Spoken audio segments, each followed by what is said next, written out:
नमस्कार मंडळी, आपण करतोय तांबड्या भोपळ्याची गुलगुले किंवा बोंड। त्यासाठी मी तांबडा भोपळा उकडवून घेतला आहे, त्याच्यात गूळ पावडर टाकली, थोडीशी सुंठ, बडीशेप आणि वेलची, जायफळ अशी पावडर तुम्हाला जे टाकायचे ते टाका, पण जायफळ मात्र नक्की टाका।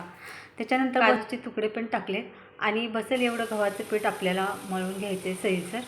त्याच्यानंतर हाताला पाणी लावून गरम तेलामध्ये बोंड सोडून घ्यायचे गुलगुले आणि चांगली खमंग खरपूस आपल्याला तळून घ्यायचे। तर हे तळल्यानंतर मला लक्षात आलं की हे बसलेले आहेत, असे मला फार छान असे वाटत नाहीत ते फुगलेले वगैरे। तर मी काय केलं, राहिलेल्या पिठामध्ये थोडासा सोडा आणि थोडंसं पाणी घालून परत मळून घेतलं पीठ आणि ते थोडं सैलसर झालं अजून पहिल्यापेक्षा। तर त्याचे गुलगुले मी सोडून घेतले, मला ते टम्म फुगलेले दिसले आणि तेही आपल्याला खरपूस तळून घ्यायचे। पण दोन्हीमध्ये फारसा फरक नाही वाटला, मला पहिलेच आवडले, छान झाले।